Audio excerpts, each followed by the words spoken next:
Lorsque vous rencontrez Jacques Séguéla pour la première fois, oui, le fameux fils de pub, l'homme qui a écrit « Ne dites pas à ma mère que je suis publicitaire, elle me croit pianiste dans un bordel », oui, cet homme-là, qui a fait les plus belles campagnes de communication des années 80 et 90 et qui est un jeune homme de 3 fois 30 ans. Eh bien, lorsque vous rencontrez Jacques Séguéla, vous êtes tout de suite éberlué par sa simplicité et sa sympathie. Et lorsque vous allez évidemment écouter cet épisode du Décodeur de la communication avec le grand Jacques, vous allez vous apercevoir que c'est un homme d'une très belle modernité qui va vous parler d'IA, de médias, de communication, d'idées, bref. Je vous conseille d'enregistrer cet épisode, de l'écouter des tonnes et des tonnes de fois, car vous allez vous apercevoir que cet homme qui a 7 décennies d'expérience et d'expertise va vous en apprendre bien plus que les pseudo-créatifs et créateurs de LinkedIn et autres réseaux professionnels. Quant à moi, je suis toujours Laurent François, je vous l'avoue, j'ai bu les paroles de Jacques avec énormément de plaisir et parce que je ne voulais pas que ce soit un plaisir très personnel, je vous ai demandé de m'envoyer quelques questions que je pourrais poser au grand Jacques. Eh bien, rassurez-vous, la plupart des questions de cet épisode sont posées par vous, les auditrices et auditeurs du Décodeur. Alors s'il vous plaît, faites-moi plaisir. Faisons en sorte que cet épisode devienne un véritable événement. Partagez-le, commentez-le, notez 5 étoiles sur Apple et Spotify, bref. Rendons hommage, même s'il est toujours vivant et je l'espère pour très longtemps encore, au magnifique Jacques Séguéla. Très très bonne écoute.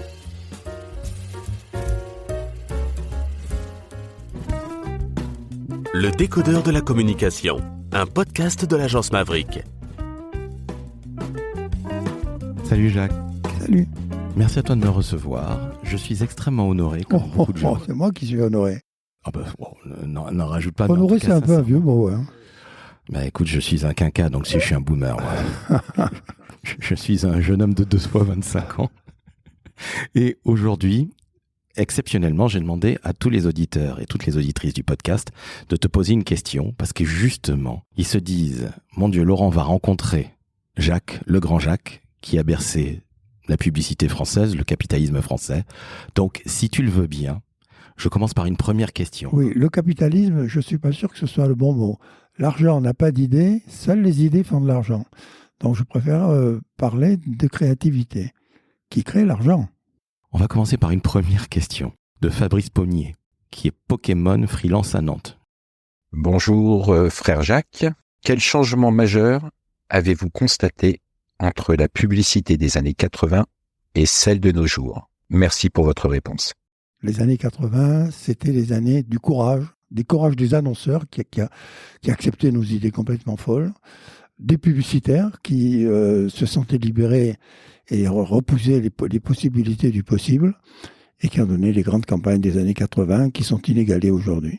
Comment tu l'expliques? C'est insupportable. Moi qui ai une agence de communication qui s'appelle Maverick, je t'avoue que le courage dont tu parles, c'est quelque chose que je cherche encore aujourd'hui, parce que j'ai l'impression que les annonceurs sont devenus ultra frileux. En 4 décennies, on est passé de très belles campagnes que tu faisais, où on sautait dans un porte-avions, à rejoignez-nous, regardez notre produit comme il est formidable. Comment tu l'expliques? Parce qu'à l'époque, c'était les présidents directeurs généraux qui étaient les directeurs de com. Parce que la communication, c'était un outil neuf. On ne savait pas très bien à quoi ça servait. On ne savait pas comment la mesurer. Donc, c'est eux qui géraient eux-mêmes cette grande dépense, mais aussi la créativité. Et c'était beaucoup plus facile d'obtenir les yeux dans les yeux, parce qu'il y avait une sorte de connivence qui se créait. C'était plus facile d'obtenir leur accord, alors qu'aujourd'hui, c'est des surpropositions de couches. C'est un millefeuille de personnes qui vont tout faire pour rogner les ailes du désir de la communication. Alors, je ne sais pas si cette formule est très belle, mais en tout cas, bravo à toi. Tu es créatif, un des plus grands créatifs qu'on ait jamais fait en France et même à travers le monde. Tu écrivais, tu fais le tour du monde, tu découvres la marque de ta vie qui est Citroën. Et il y a une question d'un ami à moi qui a monté une boîte de coaching commercial. Jacques Séguéla, bonjour. Alain Meuléris de Vitamine V. J'ai une question à vous poser. J'aimerais savoir, d'après vous, qu'est-ce que c'est un bon commercial? Un commercial, c'est quelqu'un qui aime son métier. Parce que faire du commerce, aujourd'hui, c'est plutôt mieux vu de faire du commerce parce que le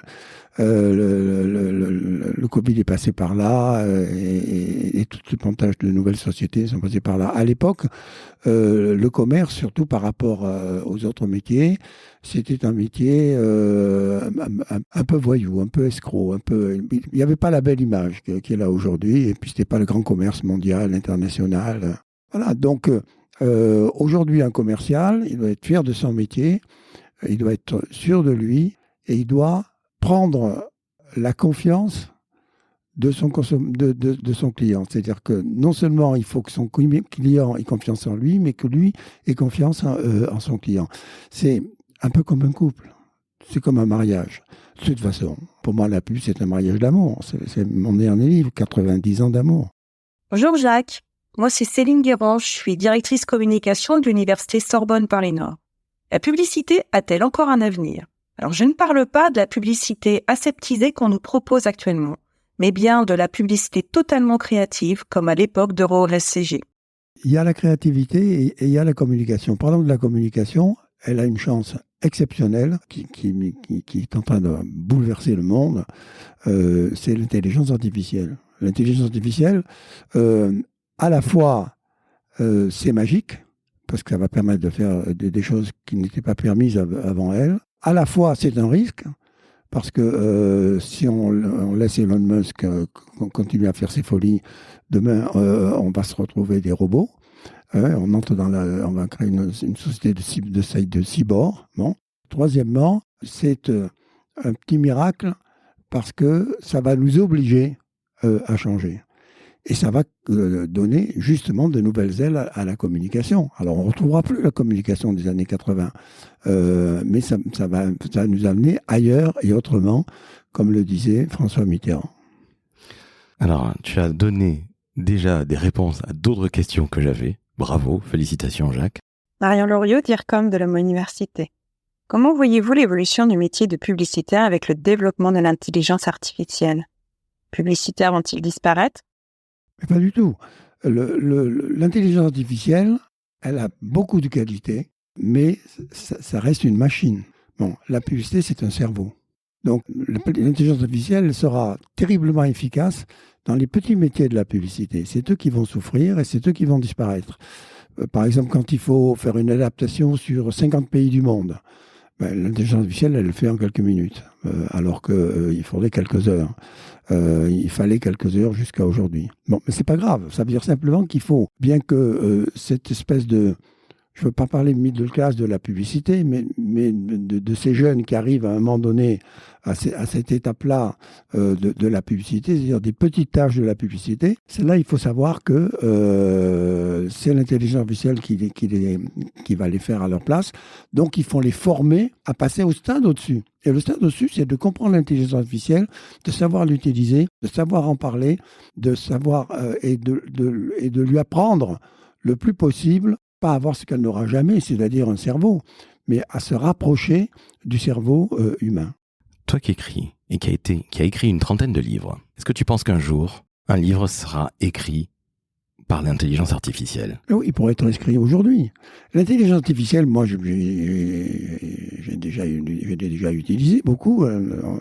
Encore avant-hier, on faisait une campagne pour un médicament avec l'intelligence artificielle. L'intelligence artificielle, c'est une récolte instantanée des données. En quelques minutes, en 2 minutes, 3 minutes, elle te donne les meilleures données sur le sujet que tu lui as posé. Mais les données, ce sont des données.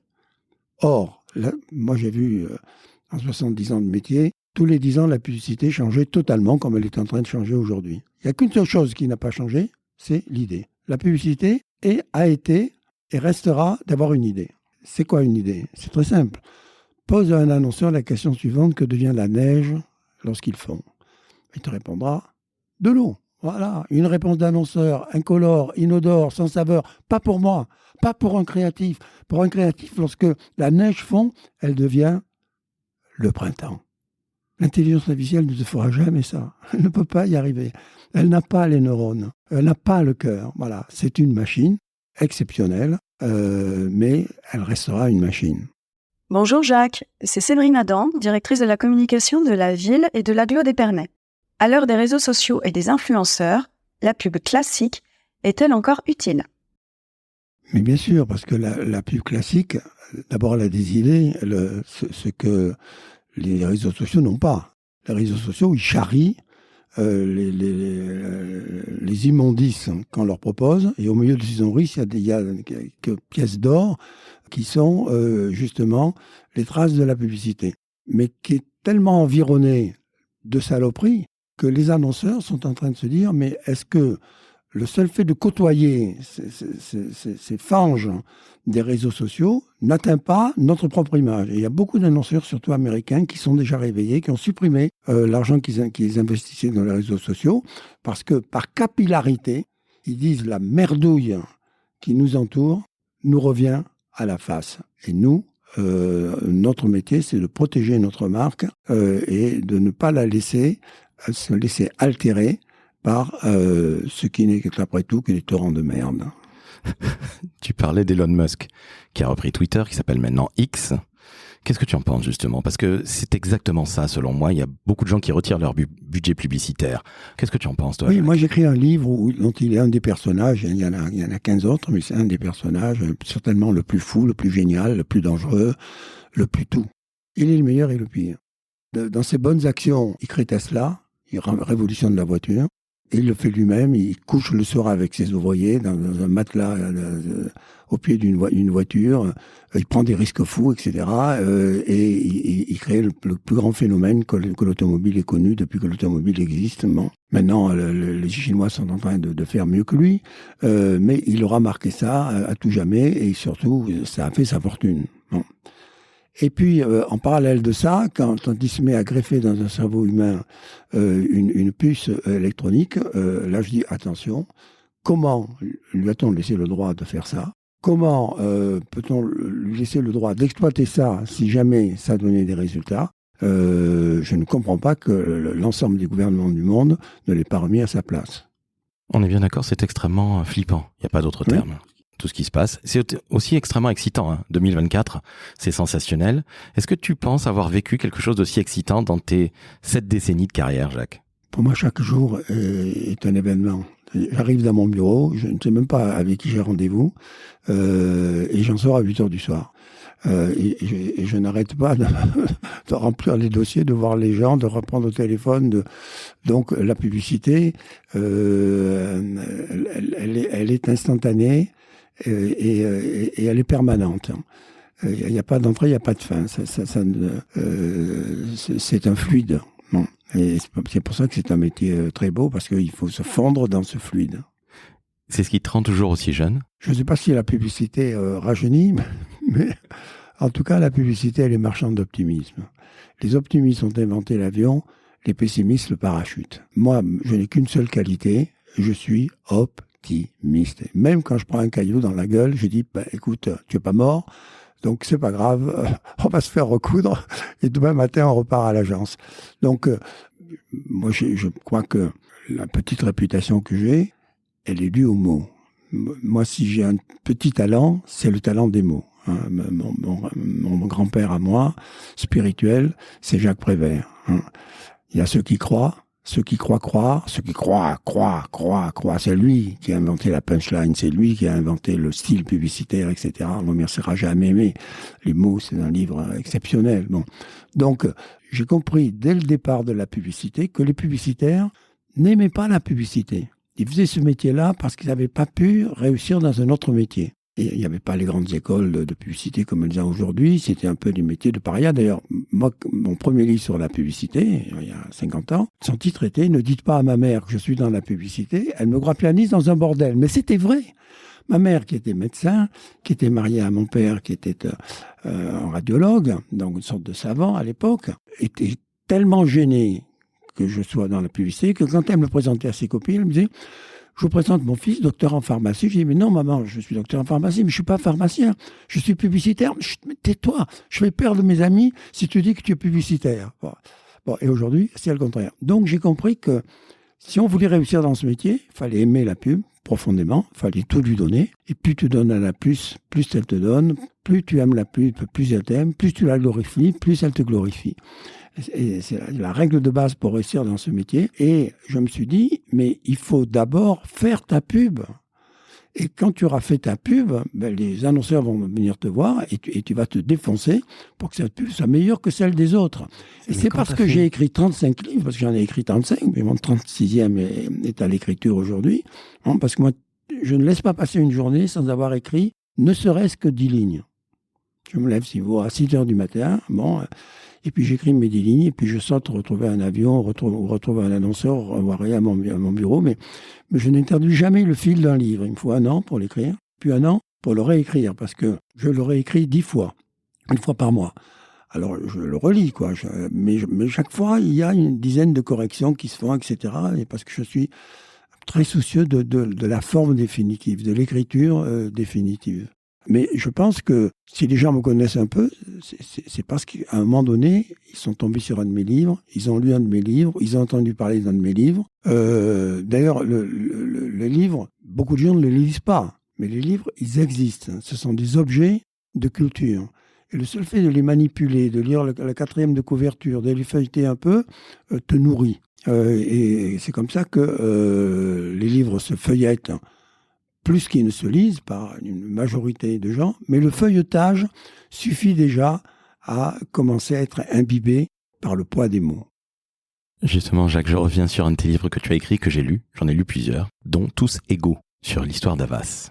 Est-ce que tu penses que c'est encore aujourd'hui ça dans le monde et dans le landerneau de la communication ? Mais elle n'a pas tellement changé, la communication. On a parlé, ce sont les médias qui changent. Moi, depuis que je suis dans le métier, je te le rappelle, je n'ai vu que l'idée ne pas changer. Qu'est-ce qui fait marcher et qu'est-ce qui fait avancer la communication ? La science, pas la créativité. La créativité, elle va se mettre au service de la science pour faire avancer les choses. Mais ce sont les nouveaux médias qui créent les avancées de la publicité. La publicité, pendant 100 ans, elle a été uniquement sur le print. Elle a été uniquement en affiche et en presse. Bon, c'est ce qu'a inventé Charles Havas. C'est Charles Havas qui a inventé la publicité. Il y a 180 ans, avec son fils, qui avait inventé l'AFP, qui existe toujours. L'agence média, Havas Média, qui est en bas, le rez-de-chaussée, tu as Havas Média depuis 180 ans. Bon, on a pas mal changé de bureau depuis, pas mal changé de patron depuis, pas mal changé de créatif depuis. Enfin, c'est là quand même depuis 170 ans. Et le problème de la notoriété est que la notoriété va à la notoriété comme l'argent va à l'argent. Donc, même si tu n'es pas lucratif, et moi, l'argent ne m'a jamais intéressé, je l'ai toujours laissé de côté, je ne l'ai jamais couru après, c'est lui qui a toujours couru après moi. Et je ne me suis jamais laissé embarquer dans une mauvaise erreur. Je me souviens que un jour, j'ai reçu le ministre de la communication et de la culture de Kadhafi, qui m'a dit, je viens de la part de mon président, vous demander si vous êtes d'accord pour prendre l'image en compte, son image personnelle et celle de son pays, pendant 10 ans. Ce sera un contrat de 10 ans qui sera payé en Suisse 1 million par an. Je dis, vous êtes très gentil, mais ce n'est pas le problème du million ou pas du million. Jamais je ne ferai la publicité d'un dictateur. C'est contraire à tous mes principes. D'ailleurs, je vais lui écrire une lettre pour le lui dire. Et j'ai écrit une lettre, j'ai pas reçu de réponse, mais j'ai écrit une lettre à Kadhafi pour lui expliquer que simplement s'il quittait son âme de dictateur et qu'il devenait un président normal, je serais ravi de l'aider à faire son changement d'image. Mais t'as pas eu peur de sa réaction ? Non, écoute, tu sais... Bon, ok. Capitaine Courage, bravo. J'ai une question de Patrice Lobinia, justement, qui te connaît, et qui te pose une question sur les médias. J'ai pas fini sur la science. Pas fini sur la science parce que c'est très important. Donc, finalement, quelle a été la première grande création parmi les médias ? Ça a été la radio. Et donc, la radio a été un nouveau média qui a apporté le son, pas encore l'image, mais le son au pouvoir des mots. Et d'ailleurs, c'est tous les chansonniers qui, à l'époque, faisaient les publicités. La famille du raton et tout ça. C'est d'ailleurs Charles Havas, enfin les descendants de Charles Havas, qui ont inventé une Radio Paris, qui était la première radio publicitaire. Et c'est eux qui ont eu l'idée de mettre la pub dans les radios pour faire vivre les radios, pour qu'elles existent tout de suite et qu'elles puissent se développer. Et puis après est arrivée la télévision, qui de nouveau a complètement bouleversé les choses, parce que la radio avait appris à mettre de la musique sur les mots, et soit à prendre des musiques existantes, soit à créer de nouvelles musiques. Donc ça a été un bassin formidable de créativité. Et puis tout d'un coup, on a eu les mots, l'image, la musique et l'image. Et c'est devenu les spots de publicité. Et puis il y a eu le net, et qui a été la grande révolution. Et puis il y a l'intelligence artificielle, qui est la nouvelle révolution. Et il y en aura une autre dans 10 ans. Et il y en aura une autre dans 20 ans. Sauf que la publicité reste d'avoir une idée. Ça a été vrai. Et ça restera vrai tant que la publicité existe.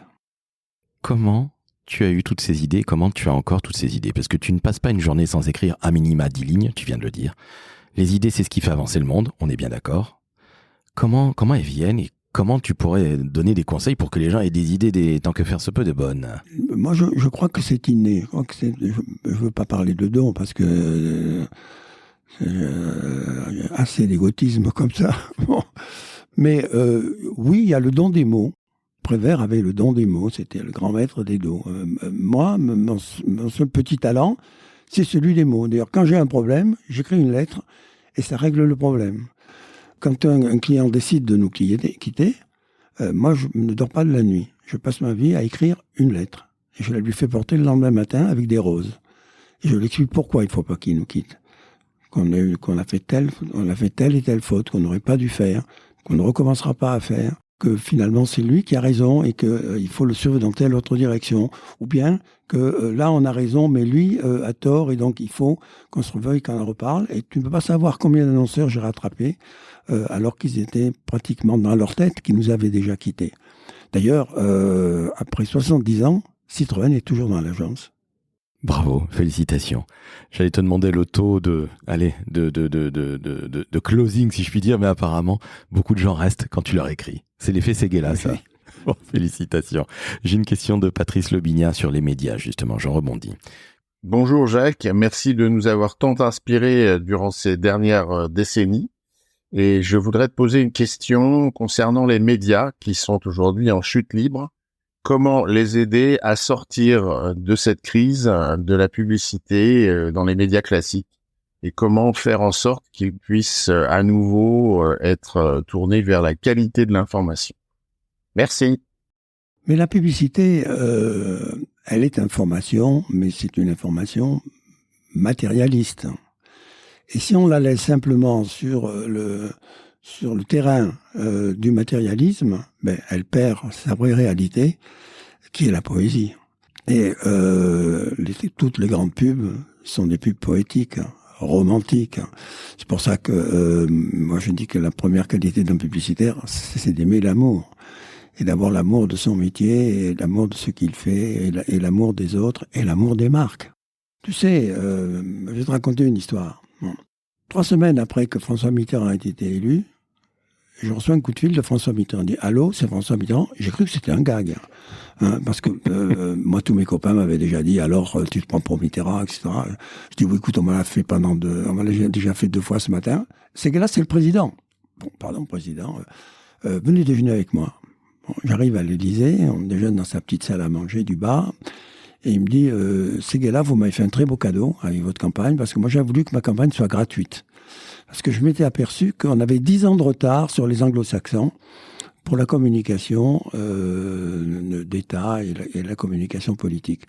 Donc, je voulais que mon pays rattrape le retard. Donc, j'ai dit, je vais offrir une campagne, elle sera gratuite. Simplement, ils paieront leurs affiches et tout ça, mais tout ce qui est le marketing, la réflexion, la création, elle sera offerte. Et j'ai écrit aux 3 candidats, à Chirac, à Giscard d'Estaing et à Mitterrand, pour leur dire, voilà, je me mets à votre disposition gratuitement, mais à condition qu'on puisse faire une campagne ensemble. Le seul qui m'y a répondu, c'est Mitterrand. Donc, il me donne rendez-vous, il me dit, je vous attends tel jour à telle heure, j'y suis. C'est un restaurant, je lève les yeux, le Pactole. Je dis, voilà, le hasard fait bien les choses. Bon. Évidemment, je tombe amoureux de Mitterrand en un déjeuner, etc. Et donc, il me dit, Séguéla, vous m'avez fait un beau cadeau. Je veux vous faire un beau cadeau, mais vous êtes compliqué. On ne sait pas ce qui vous plaît pas, Séguéla. Donc, Prenez une semaine, réfléchissez bien, revenez me voir. Oui, président.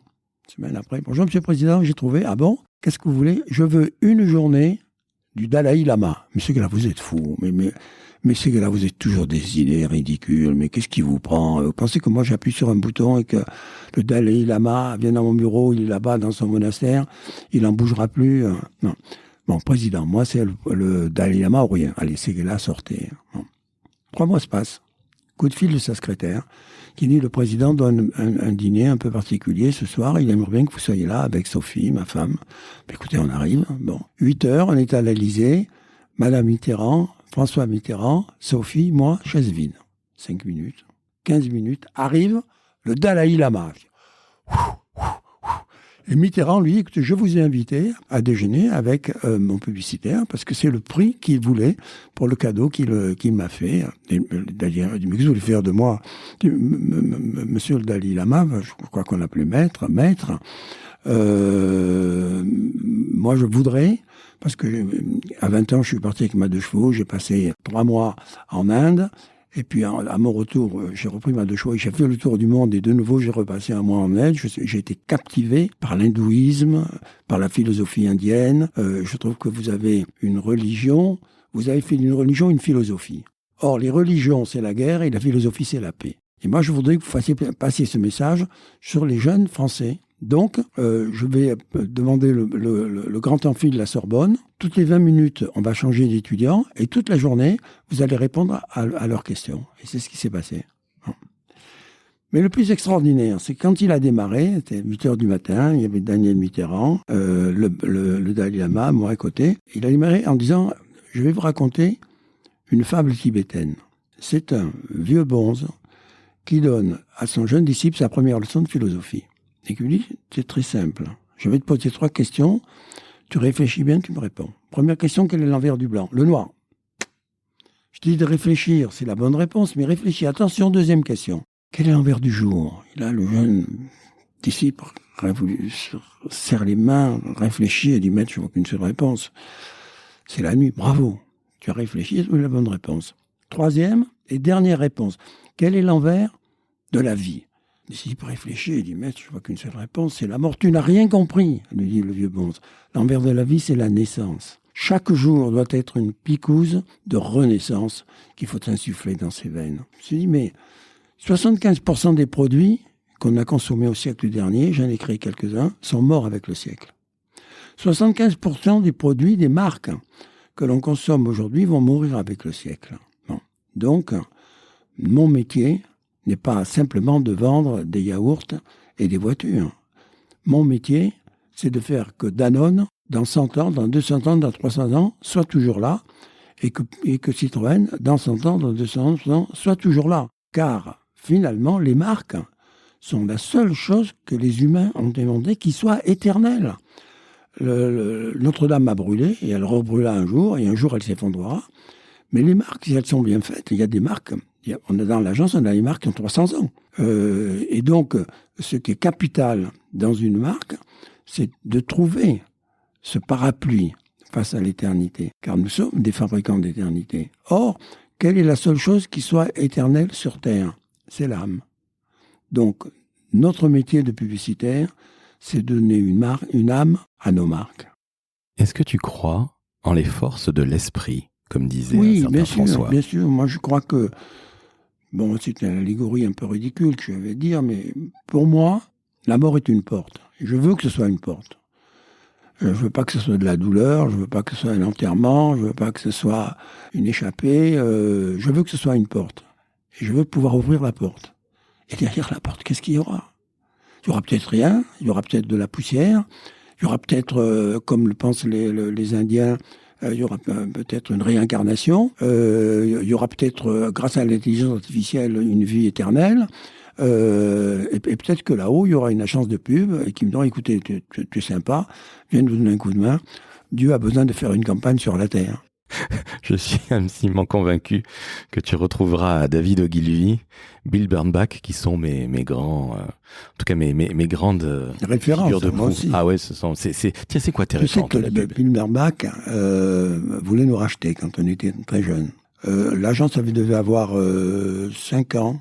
Mais déjà, on commençait à avoir une bonne image, etc. On n'était pas encore ce qu'on est devenu 5 ans après, mais on existait, on sortait du lot. Beauchamp, qui était le patron de DDB à l'époque, avait fait venir Bill Bernbach pour voir l'agence, et il a dit, je vais vous présenter Seguela, qui est le créatif dont on parle un peu, etc. Donc, je vois arriver Bill Bernbach, et on parle de communication, etc. Et à la fin, il me dit, écoutez, vous devriez venir dans notre groupe, je vois que vous aimez la créativité, on vous donnera tous les moyens de créer.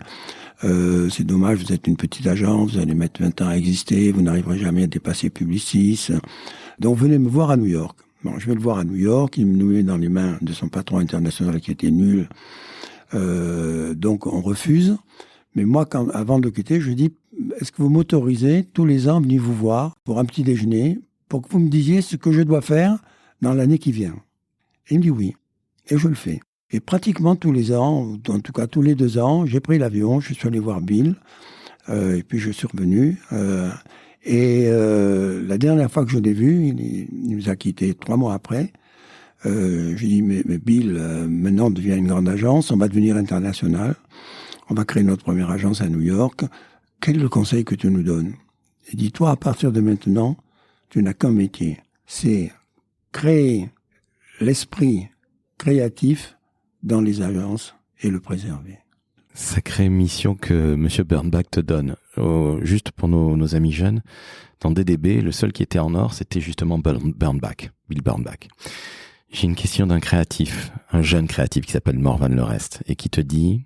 Bonjour Jacques, je suis Morvan, directeur artistique. Une agence de communication ou une publicité doit-elle être clivante, voire sulfureuse pour marquer les esprits? Oui et non. Il faut être sulfureux, mais sans brûler. Il faut allumer le feu, mais il ne faut pas mettre le feu. Il faut allumer le feu comme le dit Johnny Hallyday, mais pas mettre le feu comme le disent les pompiers. D'ailleurs, tu as vu que moi j'ai fait la campagne des pompiers, j'ai un casque de pompier qui est là, griffé à mon nom. Bon. Et chaque année, j'offre la campagne des pompiers qui en ont bien besoin. Bon. Donc, la publicité doit savoir jusqu'où ne pas aller plus loin. Et comme elle est gratuite,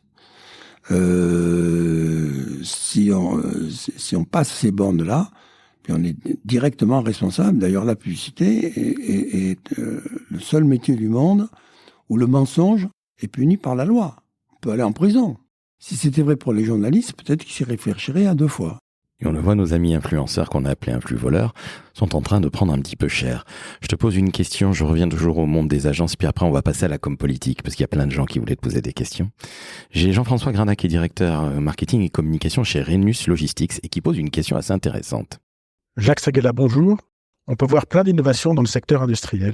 L'informatique est en pleine révolution, mais les agences de pub font toujours de la pub à la grand-papa. Peut-être à la grand-papa Seguela. Pourquoi les agences sont si peu innovantes? A-t-on déjà tout inventé? Ou reste-t-il encore à inventer dans le secteur de la publicité? Selon toi, pourquoi elles seraient si peu innovantes, nos amis les qui viennent nous voir, et il verra qu'on est en pleine, on avait une réunion d'ailleurs ce matin des 20 grands patrons de Paris, où justement Yannick Bolloré leur a dit à partir d'aujourd'hui, nous enclenchons notre Xème révolution. La publicité se révolutionne pratiquement tous les 5 ans. En tout cas, chez Havas, elle se révolutionne tous les 5 ans. On est en train de réfléchir à notre nouvelle révolution. Donc, il ne voit que le bout de l'iceberg. Il ne voit pas la tonne de glace qui est au-dessous et qui est justement prête à éclater. Alors, message à Jean-François, reste avec Maverick, ton agence favorite. La mienne, en l'occurrence, Jacques, je te prie de m'en excuser. J'ai une autre question. Alors, celle-là, elle est complexe. De Rémi Rivas, qui est designer consultant et qui a fait la même école que moi, le SRN, la Rennes School of Business, pardon, excuse-moi. Bonjour Jacques. À l'heure des perturbations qui semblent attendre l'humanité, à l'heure de la remise en question très profonde des modèles économiques, quelle part de responsabilité peut-on attribuer à la publicité quant au mode de consommation? Et comment doit-elle se réinventer? Comment doit-elle réimaginer son action? Comment doit-elle se réguler, se réglementer aussi, pour pouvoir accompagner cette transition absolument nécessaire de notre économie, de laquelle dépend probablement la survie de notre humanité? C'est justement le problème dont je t'expliquais, qu'on s'est posé ce matin. La publicité, elle crée les mœurs, Mais c'est à elle aussi de savoir calmer le jeu. Oui, il faut accepter que nous entrons dans un moment de déconsommation. Parce que trop de consommation tue la consommation. Et que on s'aperçoit d'ailleurs que les gens pourraient très bien économiser 10 à 20% de leurs dépenses pour ceux qui en ont les moyens, qui justement pourraient servir à ceux qui en ont besoin. Et c'est comme ça que les choses devraient s'équilibrer. C'est d'ailleurs finalement ce que font les États. Les États, ils surtaxent les riches, mais ils surtaxent les riches pour redonner le plus possible. La redistribution n'est pas suffisante pour moi, elle sera jamais suffisante. Il faut donner à ceux qui en ont besoin. Donc la publicité, elle va servir à ça. Et d'ailleurs, si aujourd'hui une publicité vous dit mais bouffez, vous n'irez pas chez McDonald's. McDonald's, il vous dit autre chose. Il fait de l'humour sur son Big Mac. Et c'est comme ça que ça marche. Je reviens à la com politique. Et là, c'est Frédéric Fougerat, qui est le patron de Tenkan Paris, associé de l'agence Cogiteur. Et il dit une chose. Bonjour Jacques Séguéla, je suis Frédéric Fougerat, président de Tenkan Paris et associé de l'agence Cogiteur. Ce qui est merveilleux en communication, c'est de pouvoir créer des émotions. Mais certains communicants politiques malveillants jouent sur les émotions pour tenter de manipuler les foules. Alors comment combattre cette dangereuse dérive? Par la communication ou par la politique? Ce sont les politiques qui sont responsables. Non.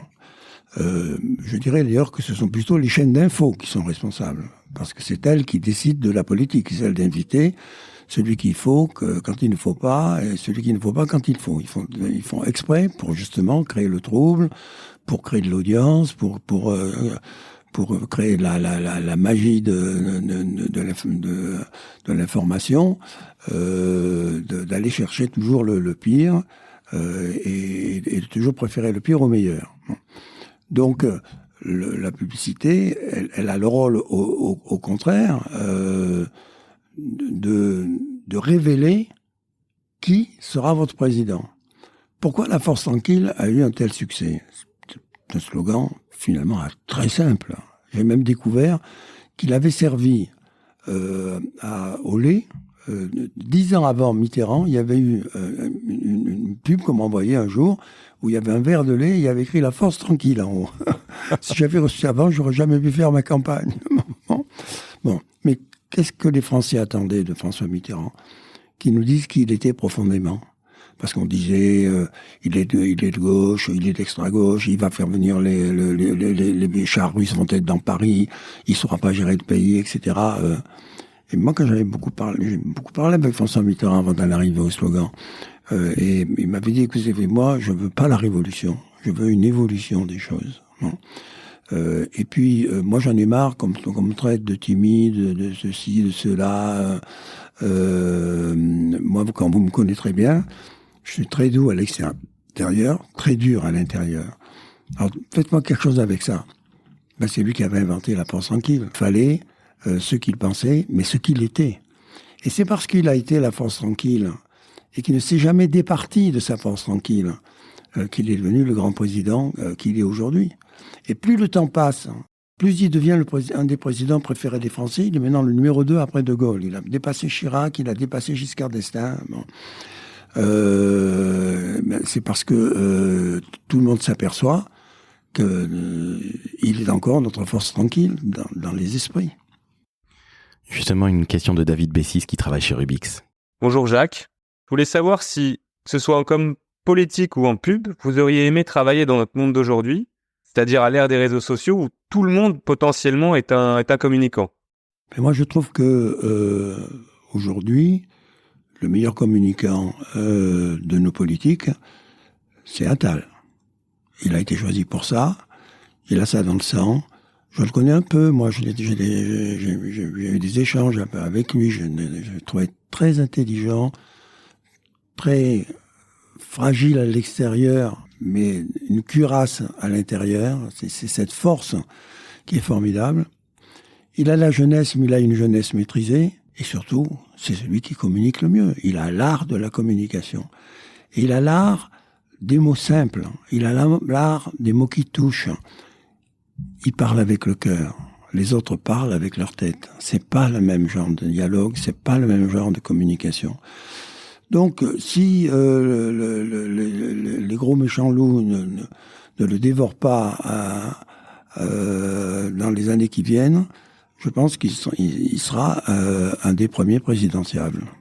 Une question de Thomas Tressac de chez Orange Business que je salue. Bonjour Jacques, Thomas Tressac d'Orange. J'ai une question pour vous. Depuis les années Mitterrand, vous êtes conseiller des présidents depuis plusieurs générations. On vous désigne même comme le faiseur de roi.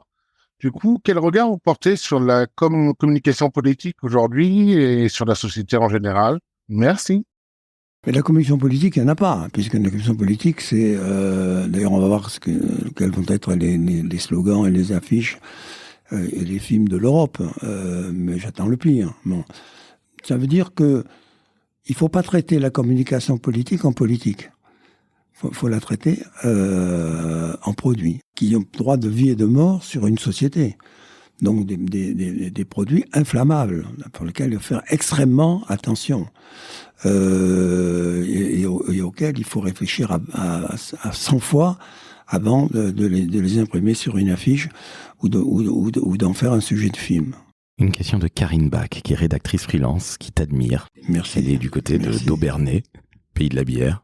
Dans une société où un regard ou une parole de travers peut être un motif de harcèlement, où un coup de fatigue devient vite un burn-out, un trajet en avion de trop se transforme en comportement peu responsable et où chacun s'exprime comme bon lui semble, est-ce qu'il est encore possible, voire souhaitable pour un publicitaire de tout dire?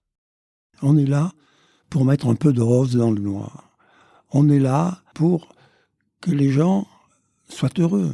Les optimistes ont inventé l'avion, les pessimistes le parachute. Moi, je reste dans l'avion. Je ne prends pas le parachute. Je ne vais pas essayer de me casser la gueule. Je suis optimiste à tout craint. Et puis, quand je me trompe, je prends une gifle, mais je redémarre. Ce qui manque le plus aux Français, c'est ça, l'optimisme permanent. Et c'est l'optimisme qui peut nous réunir, parce que l'optimisme, c'est ni de droite, ni de gauche, ni du centre. L'optimisme, c'est abordable par tout le monde. C'est simplement de cultiver l'humour et l'amour au lieu de cultiver la rage et la violence. Une question de Kossa Camara, qui est le plus guinéen des Gersois ou le plus gersois des Guinéens. Bonjour Jacques Séguéla, je suis Kossa Camara, responsable du service communication de la ville de Lectoumou. Ma question est la suivante. Qui est bon communicant? Est-ce quelqu'un qui sert dans l'ombre ou sous le feu des projecteurs? Merci beaucoup. Dans un premier temps, il faut aller sur le projecteur. Si tu n'es pas connu, si tu ne viens pas une marque, si tu ne fais pas de ton nom et du nom de ton agence une marque, personne ne va frapper à ta porte. Donc, il faut, et c'est pour ça que moi j'ai utilisé les livres, mais chacun utilise le moyen qu'il peut.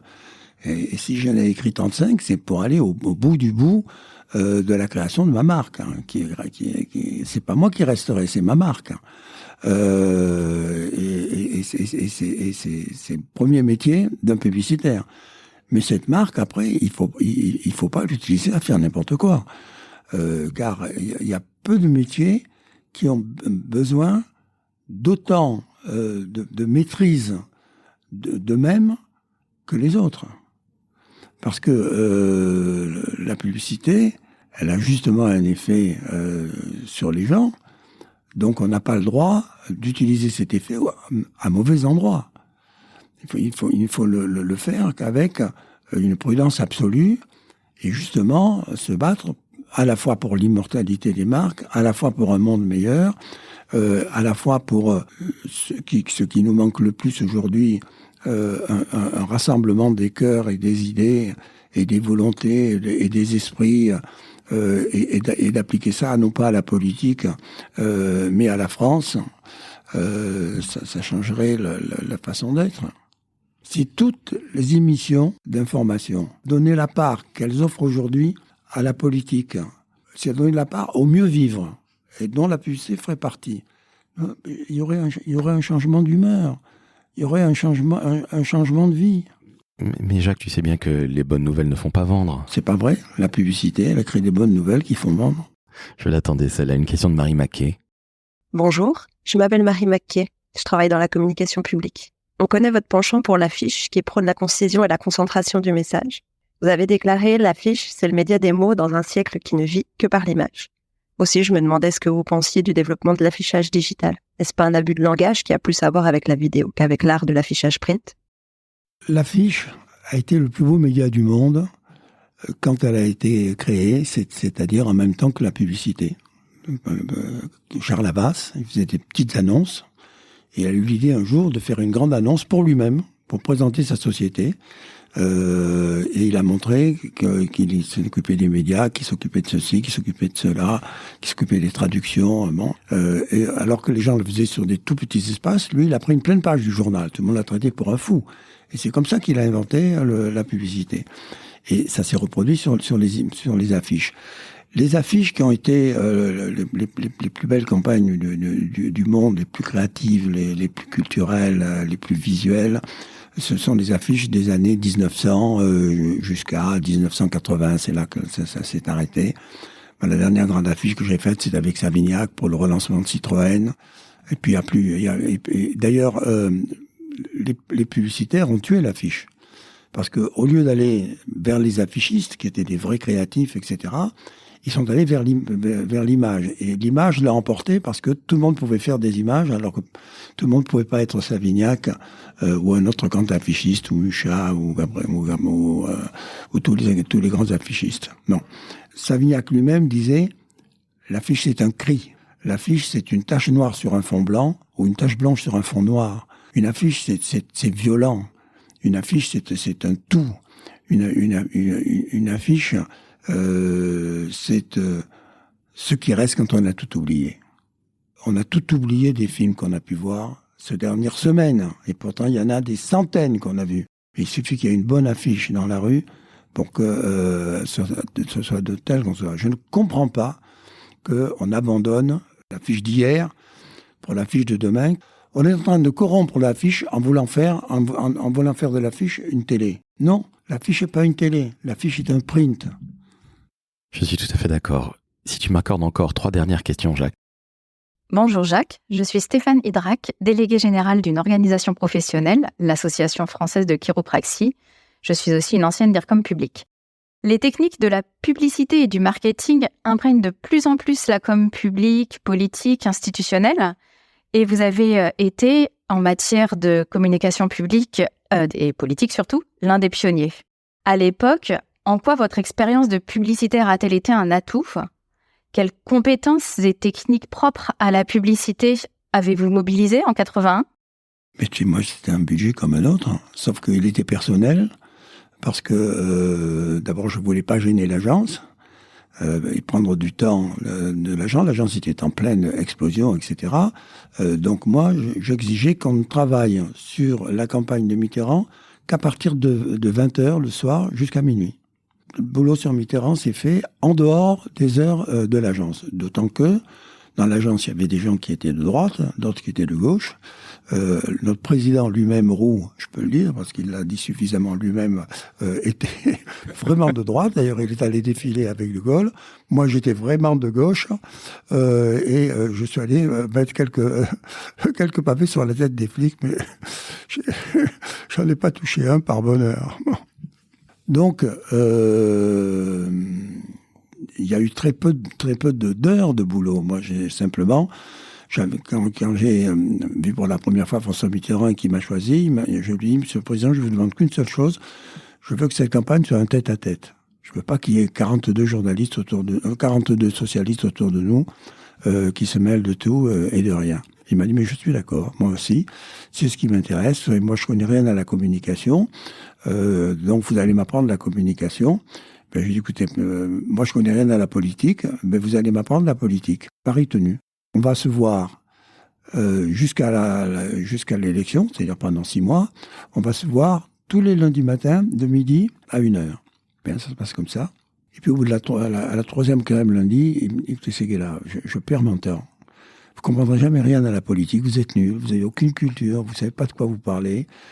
Par contre, vous êtes intéressant quand vous parlez de communication, donc on va consacrer toute l'heure à parler de la création. Et puis ça a failli très mal se terminer, parce que 2 ou 3 lundis après, il était très en retard, on avait débordé, Il m'a dit, oh là là, il est 1h15, j'ai rendez-vous à déjeuner. J'ai appris après que c'était avec Mauroy et qu'il lui a annoncé qu'il serait son premier ministre, et que c'était chez LIP. Mais j'ai pas de voiture, j'ai pas de chauffeur. Mais Monsieur le Président, moi j'ai ma voiture, je vous amène. Eh bien, très bien, on descend. J'avais garé ma voiture au coin. Donc on arrive au coin, il est un petit peu devant moi. Il pousse un cri d'horreur. Je dis, mais qu'est-ce qui se passe? Je m'approche.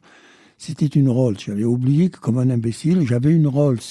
Je n'ai raté aucune des conneries des publicitaires. Il n'y en a pas une entre la Rolex et la Rolls que j'ai évité tellement j'étais les deux pieds dans la fange. Bon, et il m'a dit, mais c'est que là, je ne peux plus travailler avec vous, mais vous êtes nuls. Vous passez votre temps à me dire que chaque signe a un sens, et vous voulez que j'arrive dans le bistrot de tous les journalistes de Paris, voir mon futur Premier ministre en Rolls, alors que vous me dites que je dois changer de vêtements, changer d'habitude, changer de... C'est que là, je vous vis. Hein. Je suis rentré à l'agence, j'ai raconté toute mon histoire au créatif. J'ai mis ma voiture en vente, elle s'est vendue dans la nuit, et j'ai écrit une lettre d'amour toute la nuit à Mitterrand pour lui dire que j'avais compris le message, etc. Il est resté. Et on a continué. La dernière question, après je te laisse tranquille, Jacques. Et vraiment, je tiens à te remercier parce que tu as répondu à quasiment toutes les questions du public et c'est absolument génial de ta part. Merci encore une fois. Là, c'est une question un petit peu particulière. Alors, je vais pas imiter, comme c'est si bien le faire, Gérald de Serret, qui est un ami à moi, qui est humoriste. Bonjour, c'est Yob Durand. Bonjour à vous qui m'écoutez, il y a moi qui m'écoute. Et bonjour à Jacques que j'ai croisé il y a pas longtemps chez Coste. Alors, est-ce que, comment dirais-je, tu te considères, oui ou non, comme le meilleur publicitaire de tous les temps? Non. D'abord, le meilleur publicitaire de tous les temps, c'est Jésus-Christ. Car c'est lui qui a tout inventé la publicité. Il a inventé le slogan « Aimons-nous les uns les autres ». Le plus beau slogan de tous les temps, ce dont on a besoin aujourd'hui pour réunir les Français. C'est ça qu'il devrait dire pour la prochaine campagne politique. C'est le plus beau slogan qui soit. Mais c'est pas tout. Il a inventé le logo, la croix. 2000 ans après, la croix est toujours le logo du catholicisme et qui règne sur le monde entier et qui est dans toutes les églises du monde entier. Et puis il a fait mieux. Il a inventé la promotion. Quand les ventes baissaient, il faisait un miracle et ça repartait. C'est lui, c'est pas moi, qui est le plus grand publicitaire de tous les temps. Elle est très très belle. Ma vraie dernière question, Jacques, c'est pour nos amis jeunes. Quel conseil tu donnes à un jeune qui veut se lancer dans les métiers de la communication ou de la publicité? De lire mon livre. De lire tes livres, tu veux dire? Oui, non, qu'ils choisissent. Qu'ils lisent le dernier, 90 ans d'amour, qui raconte finalement toute ma vie et toutes mes grandes campagnes, et qui lisent le premier, qui est « Ne dites pas à ma mère que je suis dans la publicité, elle me croit pianiste dans un bordel. Elle ne savait pas si bien dire, je suis pianiste dans le grand bordel de la consommation. » Comment tu expliques? C'est la dernière question de Valérie Guittard, qui est une amie d'enfance. Je suis Valérie Guittard, je suis responsable de la communication chez Orange sur le domaine entreprise pour le Grand Sud-Ouest. Je suis basée à Toulouse et je crois que c'est une région qui vous tient à cœur d'ailleurs. Par contre, je vais vous décevoir puisque j'ai plus de 50 ans et je n'ai pas de Rolex. Mais c'est un choix et personnellement, je le vis très très bien. Plaisanterie mise à part, en 1979, vous publiez un livre intitulé « Ne dites pas à ma mère que je suis dans la publicité, elle me croit pianiste dans un bordel » aux éditions Flammarion. J'ai le sentiment personnellement qu'il est douloureux de constater que plus de 40 ans plus tard, ce désamour vis-à-vis des publicitaires en particulier et des communicants en général est malheureusement toujours d'actualité, alors même que nous vivons dans une société où la communication est partout et donc nécessite d'être maîtrisée par de vrais experts. D'ailleurs, nous n'arrêtons pas de marteler que la com est un métier et au-delà, c'est même une fonction stratégique et vitale. Alors selon vous, à quoi attribuez-vous ce désamour ? Moi, je crois que la publicité est devenue un métier comme les autres, qui fait rêver les jeunes, parce que moi, je fais des conférences à la fois en France, mais à la fois un peu partout dans le monde, mais surtout en Europe. Je ne vois que des applaudissements. Je vois personne ne m'a jamais dit sortez de la pièce, je veux pas vous voir. Je pense que c'est une idée mal reçue de penser que la publicité n'est pas un beau métier. En plus, il est tellement dans la science du moment, qui est l'intelligence artificielle et qui est la nécessité de mettre de l'ordre dans cette fange de la communication. Eh ben merci à toi Jacques, c'était absolument passionnant, j'aurais pu t'écouter pendant des heures. Je sais que ton timing était très serré, j'ai évidemment débordé comme n'importe quel bon présentateur à la télé ou à la radio, mais sincèrement je tiens à te remercier, c'était absolument magique. Je te pose une question qui est en fait un petit miracle peut-être que tu vas m'accorder. Est-ce que tu veux revenir, est-ce que j'ai le droit de te réinterviewer? Mais je t'ai déjà tout dit, que j'ai déjà dit d'ailleurs 100 fois, 1000 fois, mais tu sais, je le ferai pourquoi? Quelle est la définition de la publicité? La publicité, c'est la répétition. Car la répétition fait la réputation. On va se quitter là-dessus. Vous mettez 5 étoiles sur Apple Podcast, sur Spotify. Jacques, tu reviens rapidement, je l'espère. Rassure-toi, je ne vais pas te harceler, mais un peu de répétition qui fera ta réputation qui n'est plus à faire, mais qui fera peut-être la mienne en tant que podcasteur de la communication. Mais je tiens à te remercier, c'était absolument passionnant, c'était génial. Merci Jacques. Tu sais, il n'y a pas de bons interviewés, il n'y a que de bons intervieweurs. On est bien d'accord, je le prends pour moi. Merci beaucoup. Ciao, ciao.